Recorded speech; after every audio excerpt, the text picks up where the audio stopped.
श्रीमद् भगवद गीता प्रथम अध्याय श्लोक 4। संबंध। द्रोणाचार्य से पांडवों की सेना देखने के लिए प्रार्थना करके अब दुर्योधन उन्हें पांडव सेना के महारथियों को दिखाता है। अत्र शूरा महेश्वासा भीमार्जुन समायुधि युयुधानो विराटश्च द्रुपदश्च महारथा। अत्र अर्थात यहाँ पांडव की सेना में शूराह बड़े बड़े शूरवीर हैं, महेश्वासा यानी जिनके बहुत बड़े बड़े धनुष हैं, तथा जो युद्ध में भीम और अर्जुन के समान हैं, उनमें युयुधान, सात्यकी, राजा विराट और महारथी द्रुपद भी है। अत्र शूरा महेश्वासा भीमार्जुन समायुधि, जिनसे बाण चलाए जाते हैं, फेंके जाते हैं, उनका नाम ईश्वास अर्थात धनुष है। ऐसे बड़े बड़े धनुष जिनके पास हैं वे सभी महेश्वासा हैं। तात्पर्य है कि बड़े धनुषों पर बाण चढ़ाने और प्रत्यंचा खींचने में बहुत बल लगता है। जोर से खींचकर छोड़ा गया बाण विशेष मार करता है। ऐसे बड़े बड़े धनुष पास में होने के कारण ये सभी बहुत बलवान और शूरवीर हैं।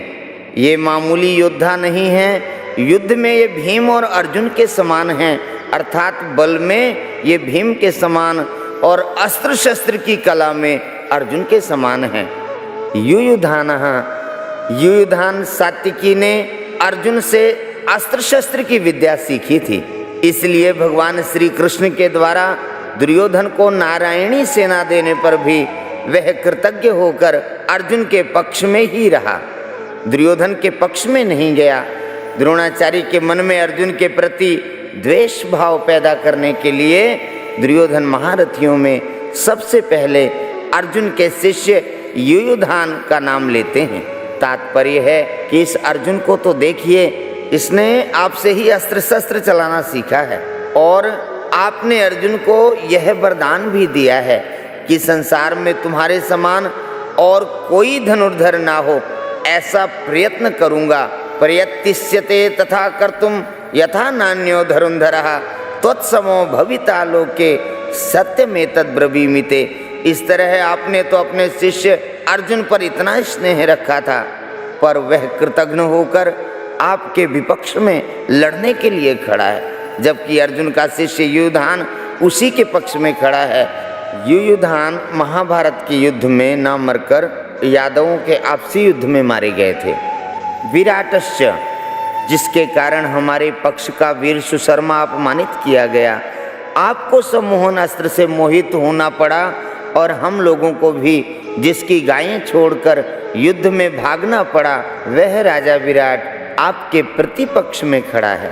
राजा विराट के साथ द्रोणाचार्य का ऐसा कोई बैर भाव या द्वेष भाव नहीं था, परंतु दुर्योधन यह समझता है कि अगर युयुधान के बाद में द्रुपद का नाम लूं तो द्रोणाचार्य के मन में यह भाव आ सकता है कि दुर्योधन पांडवों के विरोध में मेरे को उकसाकर युद्ध के लिए विशेष रूप से प्रेरणा कर रहा है तथा मेरे मन में पांडवों के प्रति बैर भाव पैदा कर रहा है।